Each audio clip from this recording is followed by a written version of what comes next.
भगवद गीता अध्याय 6 आत्म संयम योग। अथ षष्ठोध्यायः आत्म संयम योग। दोस्तों, हमारे कितने ही जन्म हो चुके हैं ये हम नहीं जानते, लेकिन ये जानते हैं कि इस जन्म में हम में इतनी समझ है कि अगर हम चाहें तो इस जन्म में भगवद गीता को सुन के समझ के ज्ञान हासिल कर सकते हैं। मैं शैलेंद्र भारती इसी ज्ञान को प्रस्तुत कर रहा हूं। जय श्री कृष्ण। श्री भगवानुवाच अनाश्रितः कर्मफलं कार्यं कर्म करोति यः स सन्न्यासी च योगी च न निरग्निर्न चाक्रियः। श्री भगवान कह रहे हैं, जो पुरुष कर्म के फल की इच्छा न करके सिर्फ करने योग्य कर्म करता है, यानी अपने कर्तव्य को निभाता है, वही असली सन्यासी और योगी है। सन्यासी छोड़ दिया तो फिर जीवन में बचेगा क्या? परंतु सच्चाई यह है कि जब आप कामना करना छोड़ेंगे तभी असली जीवन शुरू होगा। करके तो देखिए, भगवान कृष्ण की बताई हुई इस राह पर चल के देखिए तो आप स्वयं ही समझ जाएंगे कि जीवन क्या है। यदा हिनेन्द्रियार्थेषु न कर्मस्वनुषज्जते सर्वसंकल्पसन्न्यासी योगारूढ़स्तदोच्यते। कृष्ण कहते हैं कि जिस समय में योगी न तो इंद्रियों के भोगों में अपना मन लगाता है और ना ही कर्मों में ही आसक्त होता है, उस समय में जब वो अपनी सारी कामनाओं का त्याग कर देता है, तभी योगी होने की असली अवस्था में पहुंचता है। सबसे पहले आती है सोच, सोच के बाद सोचे हुए पर चलना, और सोचे हुए पर चलने के बाद उस रास्ते से भटकना नहीं, और फिर आखिर में लक्ष्य को प्राप्त करना। पूर्ण योगी बनाने के पूरे रास्ते को कृष्ण ने अर्जुन को समझाया है।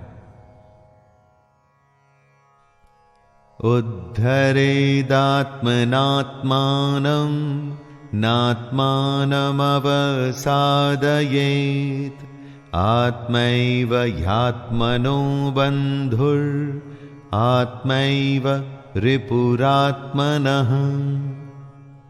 दोस्तों, हम अपने ही सबसे बड़े मित्र हैं और अपने ही सबसे बड़े दुश्मन। अगर आपको लगता है कि आपके दोस्त या रिश्तेदार आपका भला या बुरा कर सकते हैं, तो वो बिल्कुल गलत है। वो दुनियादारी की बातों में आपको फायदा या नुकसान जरूर पहुंचा सकते हैं, लेकिन उन बातों का कोई अर्थ नहीं है।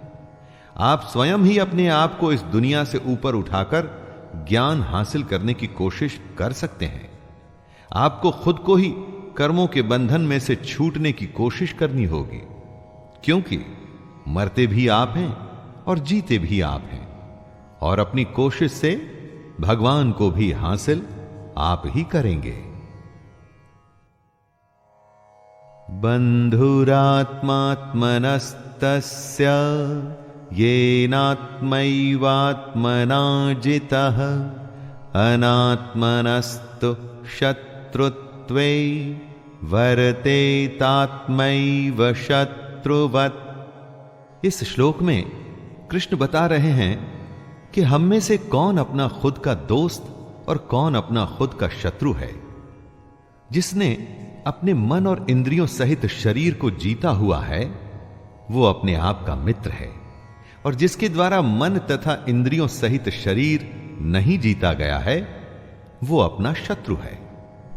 जो भावनाओं के आवेग में नहीं बहता और खुद पर नियंत्रण रखता है, वो अपना भला करता है, लेकिन जो काम या क्रोध में उल्टा सीधा कर जाता है, वो अपना कितना बड़ा नुकसान करता है, ये आप समझ सकते हैं। फैसला आपके अपने हाथ में है दोस्तों। जितात्मनः प्रशान्तस्य परमात्मा समाहितः शीतोष्ण सुख दुःखेषु तथा मानापमानयोः। सर्दी में या गर्मी में, सुख हो या दुख हो, जो एक जैसा ही रहता हो, शांत। मान हो या अपमान हो, जो दोनों में एक भाव से ही रहता हो, ऐसे पुरुष को कृष्ण स्वाधीन कहते हैं, मतलब कि इंडिपेंडेंट। ऐसे स्वाधीन पुरुष में ही सच्चा ज्ञान हो सकता है। अगर बाहरी चीजें डिसाइड करती हैं कि हमारा बर्ताव कैसा होगा, तो हम डिपेंडेंट हो गए। हमारी स्वाधीनता बंधी हुई है बाहर की चीजों में। जब हम अपने आप पर नियंत्रण पा लेते हैं, तो सब कुछ हमारे अंदर होता है। वो सच्ची आजादी है दोस्तों। परंतु हम में से ज्यादातर लोग गुलाम हैं। बस फर्क इतना ही है कि वो जानते नहीं। ज्ञान विज्ञान तृप्तात्मा कूटस्थो विजितेन्द्रियः युक्त इत्युच्यते योगी समलोष्टाश्मकाञ्चनः। जिसके अंदर ज्ञान और विज्ञान भरा हुआ है, जो किसी कमी को अपने ऊपर हावी नहीं होने देता, जिसकी अपनी इंद्रियां अच्छे से जीती हुई हैं और जिसके लिए मिट्टी, पत्थर और सोना एक समान है, वह योगी युक्त अर्थात भगवत प्राप्त है। असली योगी मिट्टी और सोने को एक जैसा समझता है। लेकिन सोना तो बहुमूल्य होता है, तो सोने को मिट्टी समझना क्या नादानी नहीं है दोस्तों? जी नहीं, सोना बहुमूल्य है, लेकिन इस दुनिया के सुखों के लिए वो सुख जो असल में झूठे हैं, योगी पुरुष इस बात को जान जाता है।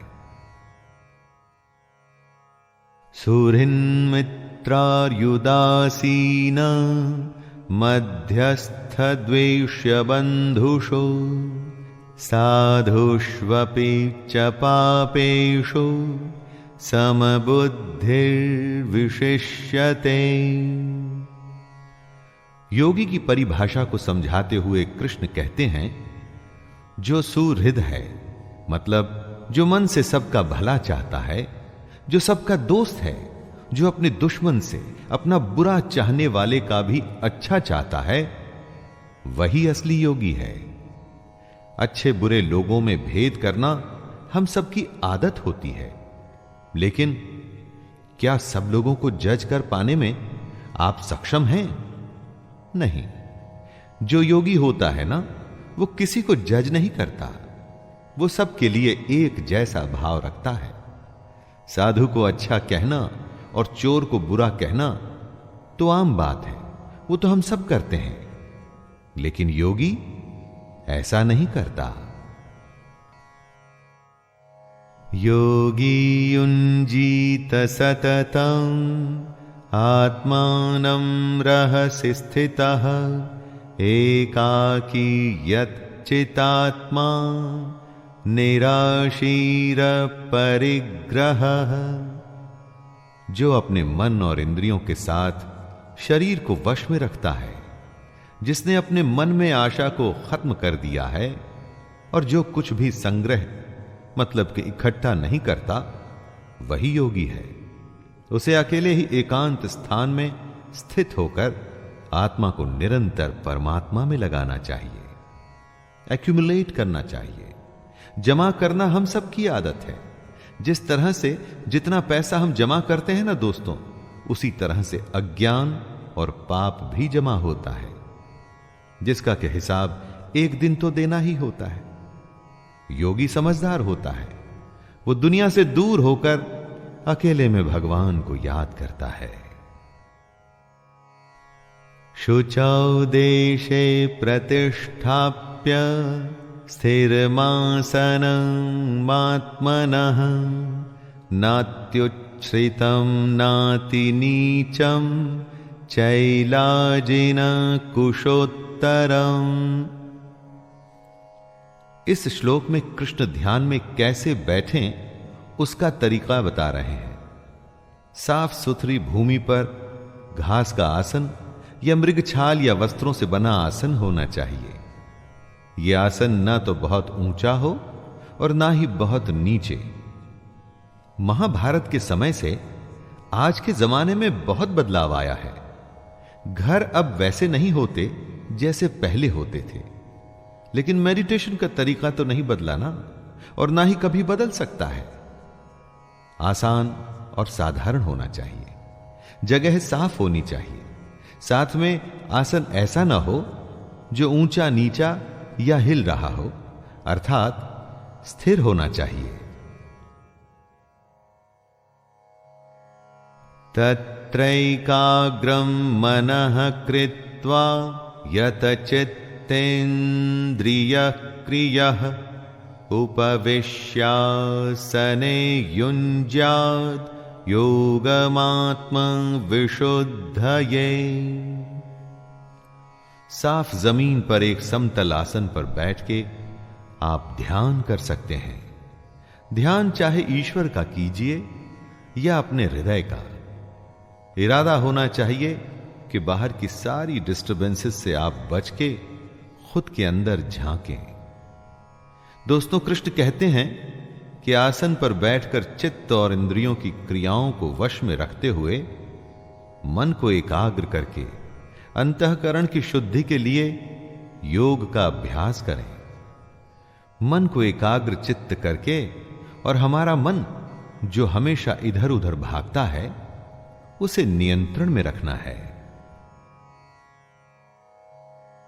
समं काय शिरो ग्रीवं धारयन्नचलं स्थिरः संप्रेक्ष्य नासिकाग्रं स्वं दिशश्चानवलोकयन्। ध्यान में कैसे बैठें, मेडिटेशन कैसे करें, इसी को समझा रहे हैं कृष्ण। वो कहते हैं कि अपने शरीर, सिर और गले को समान एवं अचल धारण करके और स्थिर होकर अपनी नाक के आगे के हिस्से पर दृष्टि जमाकर अन्य दिशाओं को न देखते हुए बैठना है। और बैठे हुए आपका सिर, गला और शरीर का बाकी हिस्सा एकदम सीधा होना चाहिए। शरीर की स्थिरता के बाद मन को स्थिर करने के लिए आंखें नाक के आगे वाले हिस्से पर रखें ताकि और कुछ दिखाई न दे। ऐसा करके अपने मन को आप नियंत्रित कर सकते हैं, ध्यान कर सकते हैं। प्रशांतात्मा विगतभिर् ब्रह्मचारि व्रते स्थितः मनः संयममच्चित्तो युक्त आसीत मत्परः। कृष्ण ध्यान की अवस्था के बारे में आगे बताते हुए कहते हैं कि साधक को ब्रह्मचारी के व्रत में स्थित होना चाहिए। ब्रह्मचारी से यहां मतलब है ब्रह्म में आचार करने वाला, नियम से यज्ञ करने वाला। मन में कोई भी भय नहीं होना चाहिए। अंतःकरण एकदम शांत होना चाहिए। ऐसा सावधान योगी मन को रोककर मुझ में अपना चित्त लगाए। बिहेवियर सात्विक होना चाहिए, किसी बात का कोई डर न हो और मन में शांति। यही है योगी की अवस्था। युञ्जन्नेवं सदात्मानं योगी नियतमानसः शान्तिं निर्वाण परमां मत्संस्थामधिगच्छति।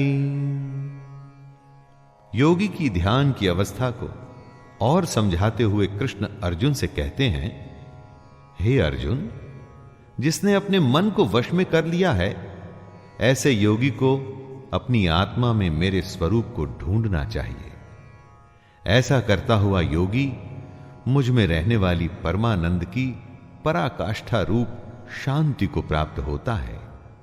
दोस्तों, हमारी आत्मा उसी परमात्मा का ही एक अंश है। मन इस सच को हमसे छुपाने की कोशिश करता है। इसीलिए मन को वश में करना एक योगी के लिए बेहद जरूरी है। तभी ध्यान पूरा होगा, साधना पूरी होगी। नात्यश्नतस्तु योगोस्ति न चैकान्तमनश्नतः न चाति स्वप्नशीलस्य जाग्रतो नैव चार्जुन। योग करते तो बहुत हैं, लेकिन कितनों को इसमें सिद्धि मिलती है? और कौन है वो जिनको ये सिद्धि प्राप्त होती है? यही बात कृष्ण बताते हैं। हे अर्जुन, ये योग न तो बहुत ज्यादा खाने वाले का, न एकदम खाने वाले को मिलता है, न बहुत ज्यादा सोने वाले को, न हमेशा जागने वाले को ही। कृष्ण यहां अति की बात कर रहे हैं, चाहे भूख हो या नींद। अति किसी भी वस्तु की अच्छी नहीं है, बेशक वो अधिक की हो या काम की।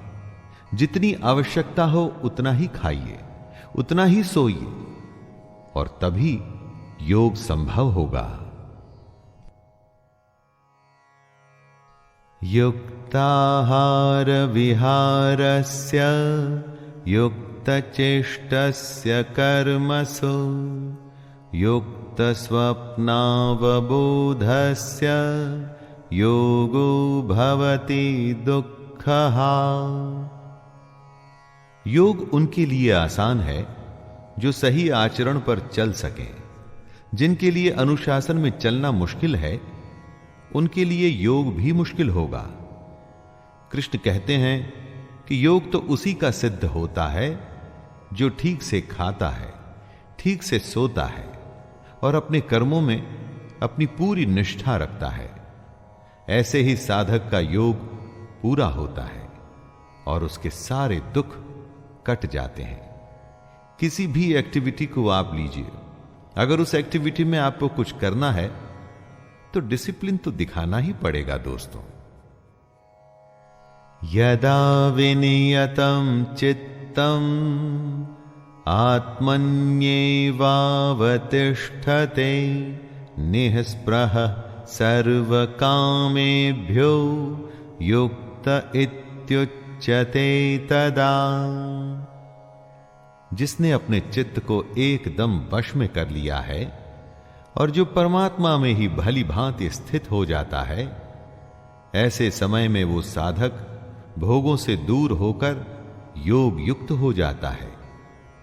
मेडिटेशन में एक समय ऐसा आता है जब आपका मन पूरी तरह से आपके वश में होता है।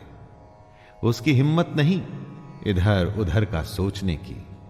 जब ऐसी स्थिति आती है तब आप अपने आप को, अपने काम को परमात्मा में पूरी तरह से लगा सकते हैं। ऐसे समय में आप इंद्रियों के भोगों से भी एकदम दूर हो जाते हैं और यही पूर्ण योग की स्थिति होती है।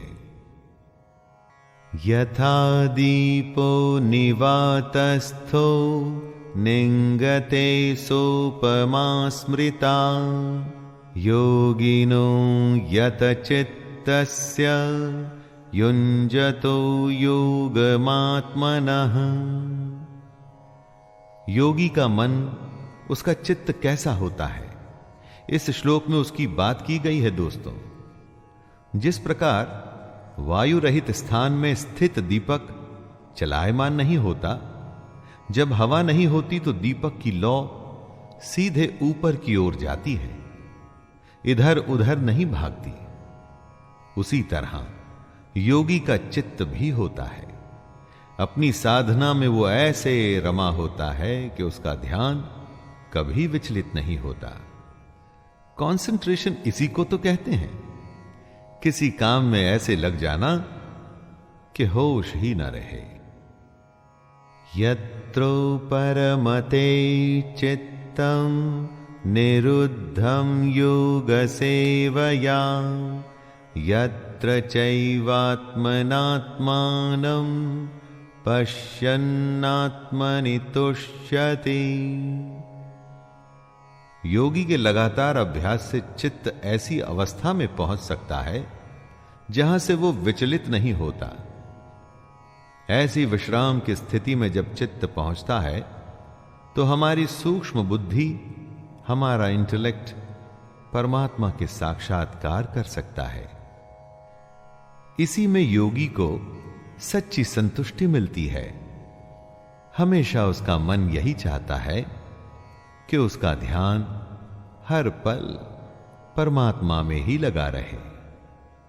शुरू शुरू में अगर आपका मन वश में नहीं होता ना दोस्तों, तो घबराइए मत। लगातार ध्यान का अभ्यास करते रहिए और एक दिन ऐसा होगा कि ये जो मन है ना, ये आपके कंट्रोल में आ जाएगा और उसके बाद योग को करना आसान हो जाएगा। सुखमात्यंतिकं यत्तद् बुद्धिग्राह्यमतीन्द्रियं वेत्ति यत्र न चैवायं स्थितश्चलति तत्त्वतः। कुछ सुख तो होते हैं जो इंद्रियों के भोग से आते हैं, अर्थात हमारी इस दुनिया के सुख, और कुछ सुख होते हैं जिनके बारे में हम जानते ही नहीं। कृष्ण उन्हीं के बारे में बता रहे हैं। यह सुख उस परमात्मा के साक्षात्कार से ही संभव होता है, और यह जो सुख है इसको हम अपनी सूक्ष्म बुद्धि से ही ग्रहण कर सकते हैं, लेकिन तभी जब हम योगी की अवस्था में आ जाएं। जिन सुखों को हम जानते हैं वो तो थोड़ी देर के ही होते हैं। असली सुख क्या है वो हम में से कुछ लोग ही जानते हैं। इसलिए दोस्तों, अगर आप ये जानना चाहते हैं तो योग करना शुरू कर दीजिए। योग पहला कदम है उस परम आनंद को जानने का। यम लब्ध्वा चा परम लाभं मन्यते नाधिकं ततः यस्मिन् स्थितो न दुःखेन गुरुणापि विचाल्यते। दोस्तों, दुनिया में सबसे बड़ा लाभ क्या होता है? लाखों करोड़ों का प्रॉफिट या इसी तरह का कोई वर्ल्डली बेनिफिट? हम लाभ को इसी सेंस में समझते हैं। यही हमारी अज्ञानता और बेवकूफी है। कृष्ण कहते हैं कि सबसे बड़ा लाभ है परमात्मा की प्राप्ति। जिसको ये लाभ मिल जाता है ना, उसको उसके बाद और किसी लाभ की आवश्यकता नहीं रहती। बड़े से बड़ा दुख भी उसका कुछ नहीं कर पाता। परंतु इस लाभ को पाने के लिए योगी बनना पड़ता है, तभी इस तरह की प्राप्ति संभव है। तम विद्या दुख संयोग वियोगम योग संज्ञितम सनिश्चयेन योक्तव्यो योगो निर्विण्ण चेतसा। इस दुनिया को भवसागर इसलिए कहा जाता है क्योंकि इस संसार में सिर्फ दुख है, और इस संसार से आप बचेंगे कैसे? कोशिश करिए यह जानने की कि आखिर उस संसार में है क्या। और यही बात कृष्ण समझा रहे हैं अर्जुन को कि जो इस दुनिया के दुख से अलग है वही योग है। इसे ही हमको जानना चाहिए, और जानने के बाद इस योग को हमको सच्चे मन से करने का अभ्यास करना चाहिए। प्रैक्टिस ही आपको योग में परफेक्ट बनाएगी। दोस्तों, दुनिया में योग ही एक ऐसा रास्ता है जो भगवान की सच्चाई के बारे में बताएगा। संकल्प प्रभवान कामान् त्यक्त्वा सर्वान् शेषतः मनसैवेन्द्रियग्रामं विनियम्य समन्ततः। किसी वस्तु का मिल जाना होता है संयोग, किसी वस्तु का छूट जाना होता है वियोग। संयोग और वियोग से जो परे है वो है योग। सबसे बड़े सुख की प्राप्ति का नाम है योग। इस दुनिया की इच्छाओं को छोड़कर ही इस योग की स्थिति में आया जा सकता है। और इच्छाएं तभी छूटती हैं जब मन वश में होता है। इसलिए अगर योग की स्थिति में आना है तो लालच, स्वार्थ, दुनिया के छोटे मोटे फायदे, रिश्तेदारी, मोह सब कुछ छोड़ना पड़ता है। दोस्तों, फैसला आपके हाथ में है। आपको छोटा फायदा चाहिए या सबसे बड़ा फायदा?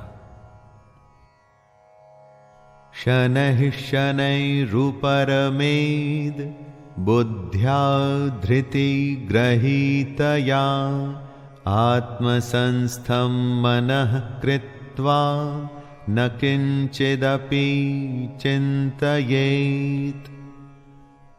पानी की अपनी कोई पहचान नहीं होती।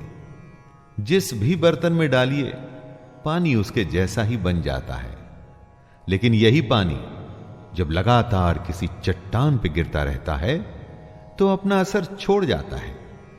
इसी को कृष्ण क्रम क्रम अभ्यास बता रहे हैं।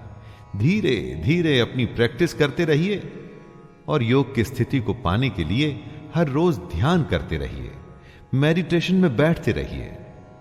कुछ समय के बाद आप देखेंगे कि इसका नतीजा आपको दिखना शुरू हो गया है। दोस्तों, यह बात योग ही नहीं, जीवन के हर पहलू पर भी लागू होती है।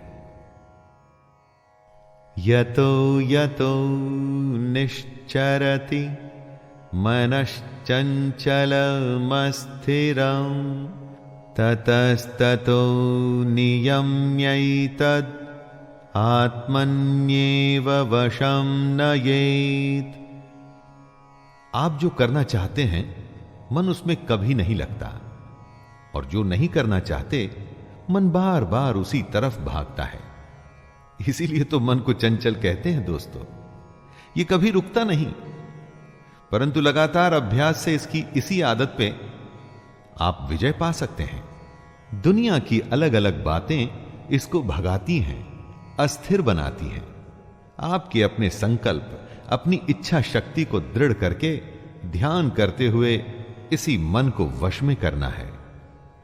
तभी ये मन परमात्मा या जो काम आप करना चाहते हैं उसमें ही लगा रहेगा। प्रशांत मनसं ह्येनं योगिनं सुखमुत्तमं उपैति शांतरजसं ब्रह्मभूतमकल्मषम्। गति चाहे धीमी ही क्यों न हो, लेकिन लगातार अभ्यास के बाद आप पाएंगे कि आप अपने मन को वश में कर सकते हैं। एक बार ऐसा हो गया तो आपका मन शांत हो जाएगा, उसकी चंचलता खत्म हो जाएगी। यह अवस्था ही पहली कड़ी है उस श्रृंखला की जो आपको एक दिन परम आनंद के पास ले जाएगी। परमात्मा के अगर दर्शन करने हैं, सबसे बड़े सुख को अगर फील करना है तो शुरुआत यहीं से करनी होगी।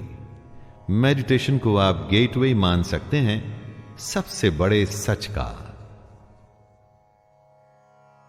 युञ्जन्नेवं सदात्मानं योगी विगत कल्मषः सुखेन ब्रह्म संस्पर्शम् अत्यंतं सुखमश्नुते।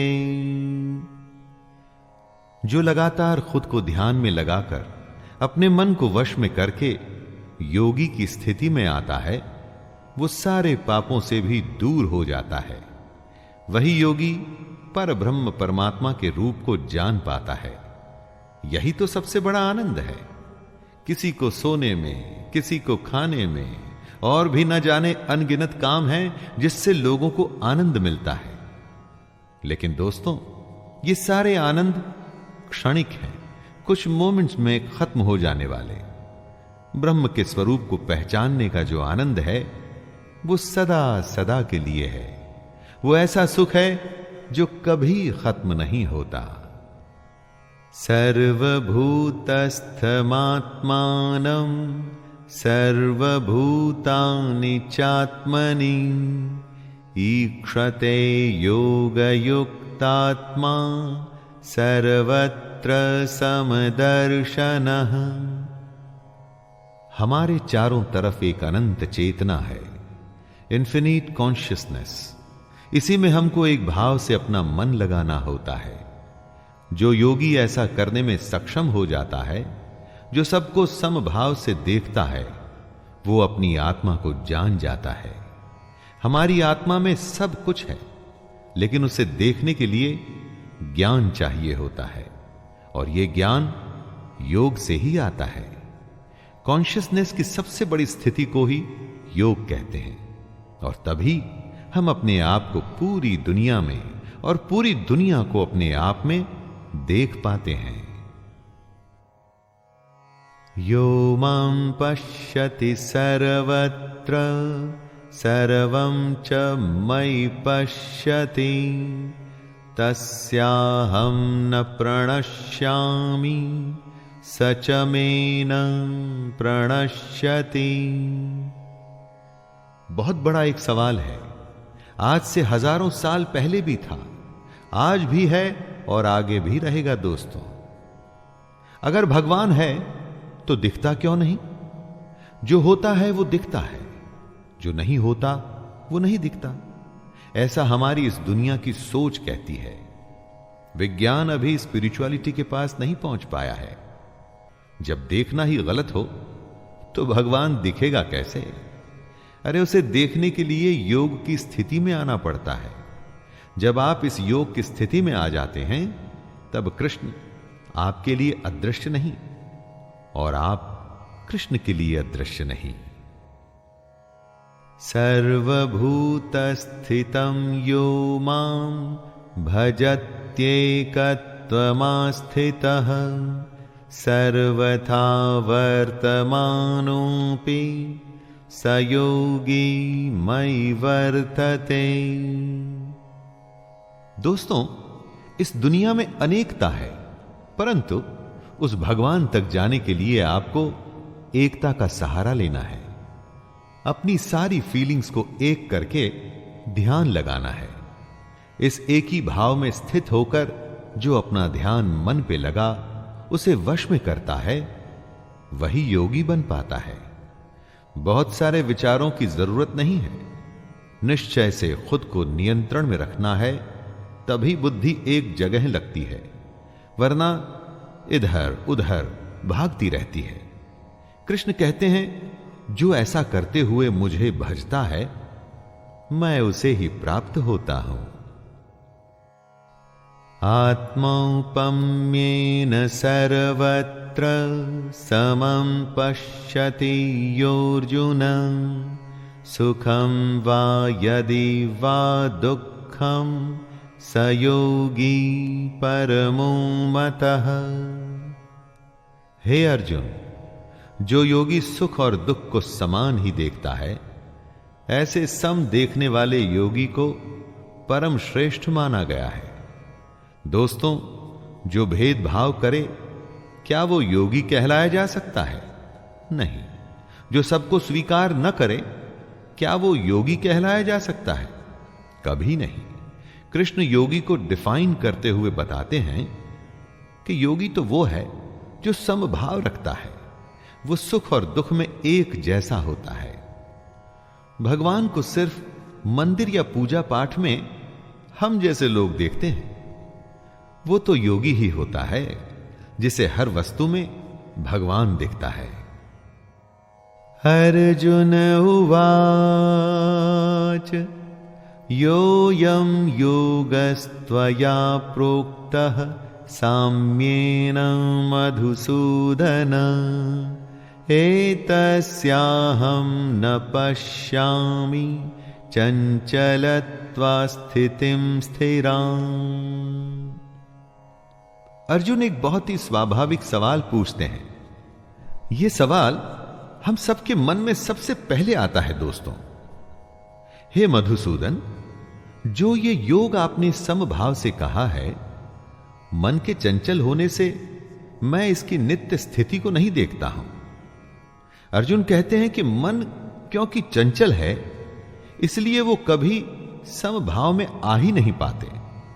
यह कहना तो आसान है कि सुख और दुख को एक जैसा देख के समभाव रखना चाहिए, लेकिन मैं यह जानना चाहता हूं कि इस समभाव को लाएं कैसे। चंचलम ही मनः कृष्ण प्रमाथि बलवृद्धृढम् तस्याहं निग्रहं मन्ये वायोरिव सुदुष्करम्। हे श्री कृष्ण, ये मन बड़ा चंचल है, दूसरों को दबाता है, बड़ा दृढ़ और बलवान है। मन को वश में करना मैं वायु को रोकने की भांति बहुत ही दुष्कर मानता हूं। क्या वायु को आप रोक पाते हैं? दोस्तों, अर्जुन मन को वश में करने को इतना ही मुश्किल बता रहे हैं और पूछ रहे हैं कि इस बदमाश मन को कैसे कंट्रोल में लाएं। इसीलिए तो कहा जाता है कि मन के हारे हार है और मन के जीते जीत। मन इतना बड़ा है कि हर हार और जीत इसी से जुड़ी है और अर्जुन इसी सबसे बड़े सवाल से परेशान है। श्री भगवानुवाच असंशयं महाबाहो मनो दुर्निग्रहं चलम् अभ्यासेन तु कौन्तेय वैराग्येण च गृह्यते। सबसे कठिन प्रश्न का सबसे आसान उत्तर सिर्फ कृष्ण ही दे सकते हैं। श्री भगवान बोले, हे महाबाहो, निसंदेह मन चंचल और कठिनता से वश में होने वाला है, परंतु हे कुंती पुत्र अर्जुन, यह अभ्यास और वैराग्य से वश में होता है। दोस्तों, इस एक सलाह को अगर आप गांठ बांध लें, समझ लें, तो दुनिया की किसी भी मुश्किल को आसानी से झेल जाएंगे, उसे जीत जाएंगे। मन किसी के वश में नहीं आता, लेकिन वो अभ्यास और वैराग्य के वश में आ जाता है। प्रैक्टिस करते रहिए, अपने आप इच्छाओं का दमन हो जाएगा। असंयतात्मना योगो दुष्प्राप इति मे मतिः वश्यात्मना तु यतता शक्यो वाप्तुमुपायतः। कृष्ण कहते हैं कि जिसका मन वश में किया हुआ नहीं है, ऐसे पुरुष के लिए योग प्राप्त करना बेहद मुश्किल है। लेकिन प्रयत्नशील पुरुष अगर लगातार अभ्यास में लगा रहे तो वो योग को प्राप्त कर सकता है। जो कोशिश करने को तैयार है, जिसे मेहनत से परेशानी नहीं, वो कुछ भी हासिल कर सकता है। बस छोड़ना नहीं है, लगे रहना है। दोस्तों, सफर लंबा हो या छोटा, पहला कदम तो उठाना ही पड़ेगा। मन को वश में करना भी वो पहला कदम ही है, लेकिन ये पहला कदम इतना बड़ा है कि उसके बाद का सफर कैसे और कब पूरा हो जाएगा आपको पता ही नहीं चलेगा। अर्जुन उवाच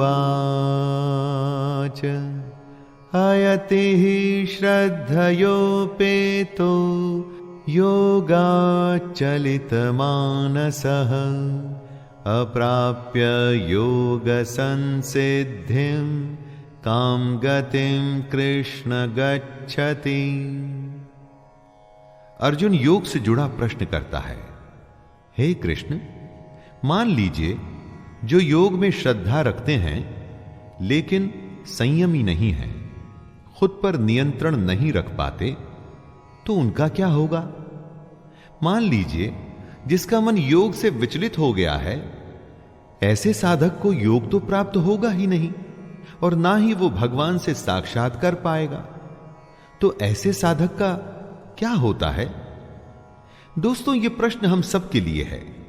हम में से कितने लोग योग में श्रद्धा रखते हैं, उसे शुरू भी करते हैं, लेकिन मन को वश में नहीं कर पाते। मन को वश में नहीं किया तो योग पूरा नहीं होगा, और तब हमारा आखिर क्या होगा? कच्चिन्नो भयविभ्रष्टश्छिन्ना भ्रमिव नश्यति अप्रतिष्ठो महाबाहो विमूढ़ो ब्रह्मणः पथे।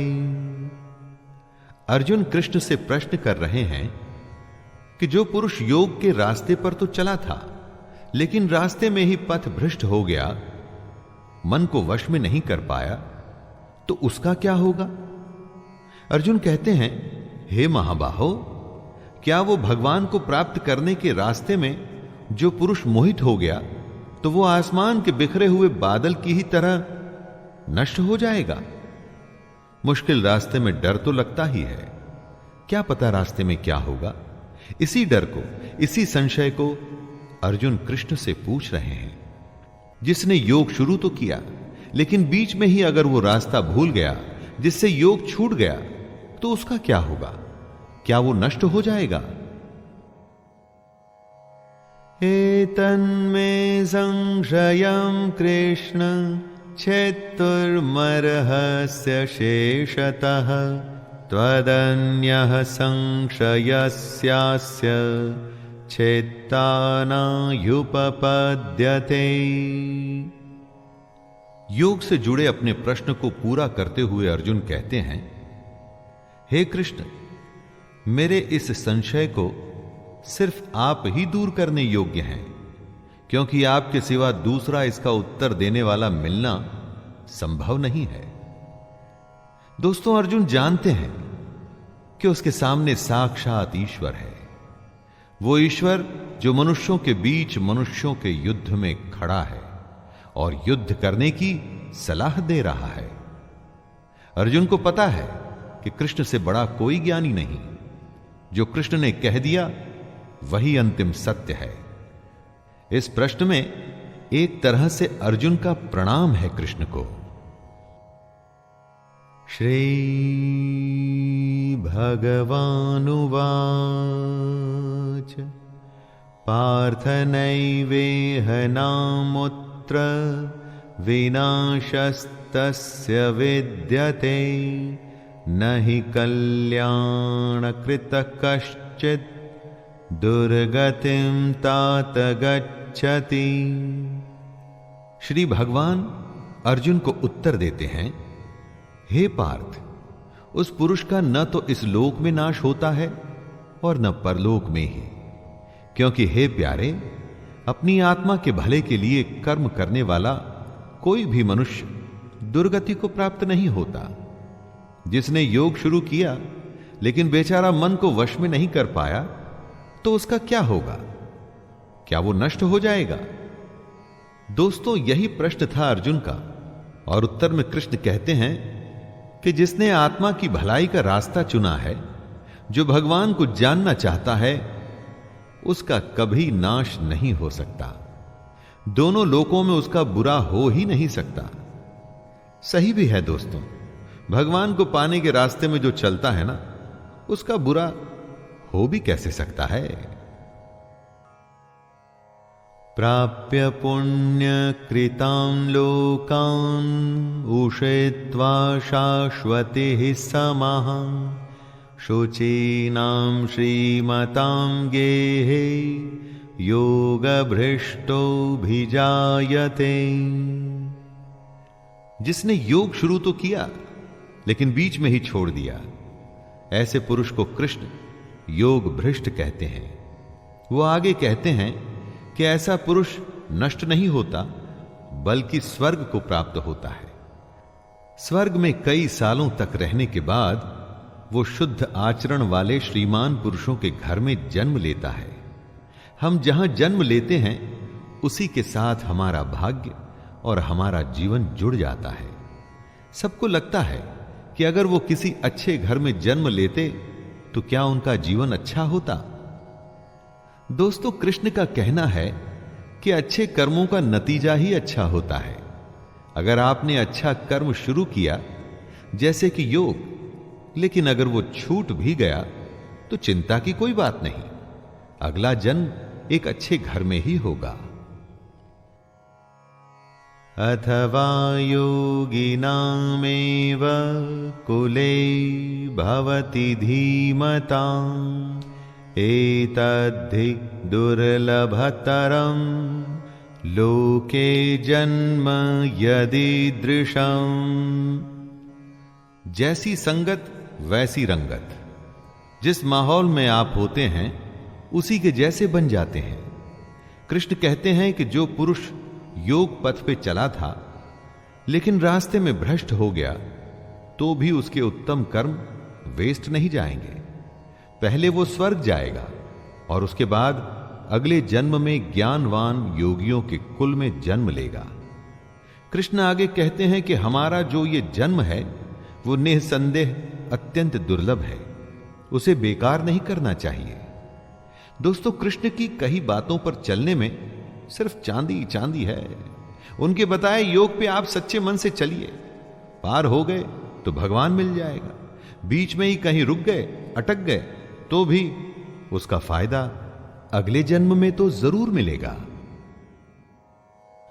तत्र तं बुद्धि संयोगं लभते पौर्वदेहिकं यतते च ततो भूयः संसिद्धौ कुरु नंदन।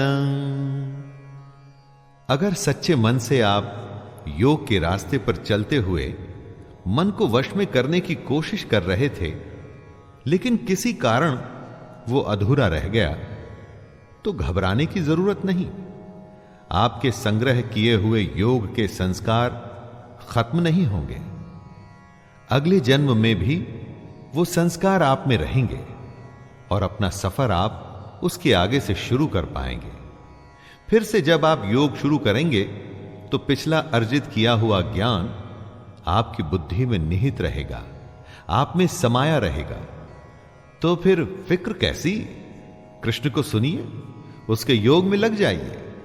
ये जन्म भी सुधरेगा और अगला भी।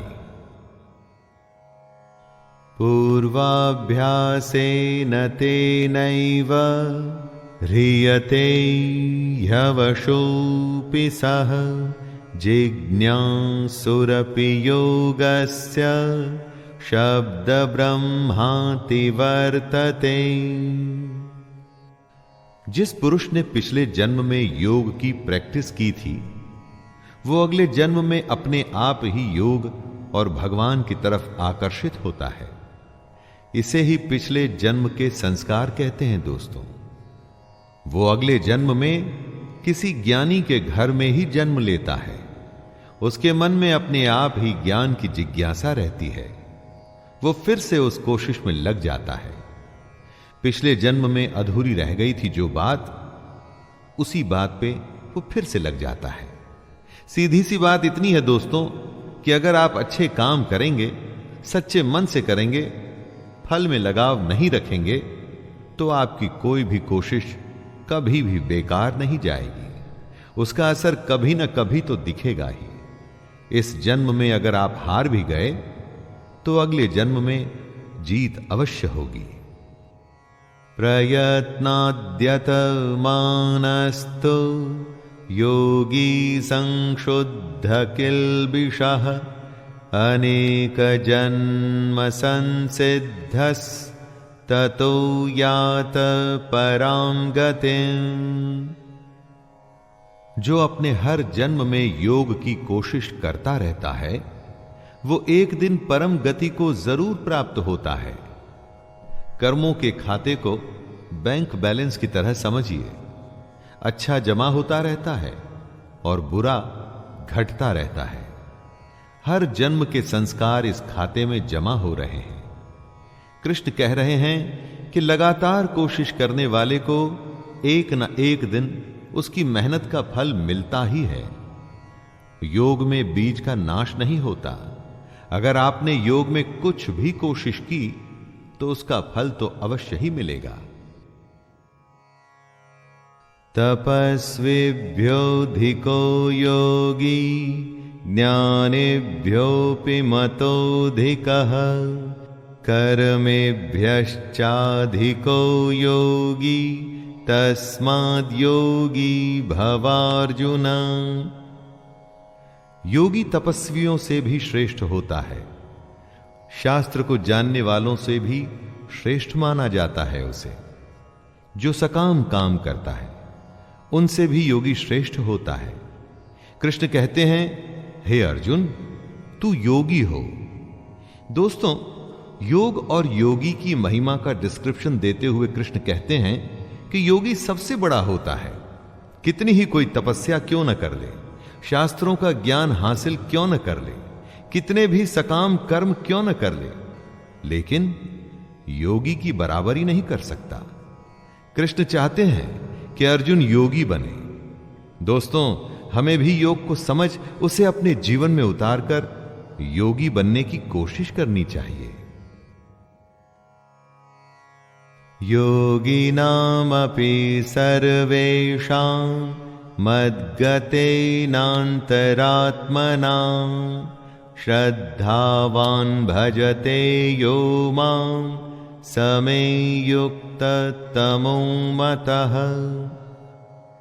जितने भी योगी होते हैं ना, उनमें से सबसे श्रद्धावान योगी अपनी आत्मा से मुझको निरंतर भजता है। वह योगी मुझे परम श्रेष्ठ मान्य है। कृष्ण जी ने अपनी प्रेफरेंस बताई है। दोस्तों, भजन दिखावे की चीज नहीं होती, इसका प्रदर्शन नहीं करना चाहिए। आपके आसपास के लोगों को शायद ये अच्छा लगे, लेकिन भगवान को बिल्कुल अच्छा नहीं लगता ये सब। यही कृष्ण भी कह रहे हैं, जो अपने अंतःकरण से, अपनी आत्मा से मुझको भजता है, कृष्ण को आपको सिर्फ अपने मन में रखना है। उसकी फोटो गले में टांग के नहीं घूमना, उसका टैटू नहीं करवाना है, उसकी बताई बातों पर चलना है, उसके योग को साधना है। तभी तो आप उसके प्रिय होंगे और तभी आपको वो सारी चीजें प्राप्त होंगी जो आप चाहते हैं। दोस्तों, ये था छठा अध्याय, जिसमें कृष्ण ने योग और योगी की विशेषताओं के बारे में बात की। हमें समझाया कि योग क्या होता है, कैसे होता है, और अगर शुरू किया जाए तो कैसे कई जन्मों तक चलता है। आइए अब फिर से मुलाकात होगी 7वें अध्याय में। तब तक के लिए मैं शैलेंद्र भारती आपसे आज्ञा लेता हूं। धन्यवाद। जय श्री कृष्ण। जय श्री कृष्ण। भगवद गीता 7वां अध्याय। अथ 7मोऽध्याय ज्ञान विज्ञान योग। गीता के हर अध्याय में कुछ ऐसी बात है जो हमें हमारे जीवन का मतलब समझाती है।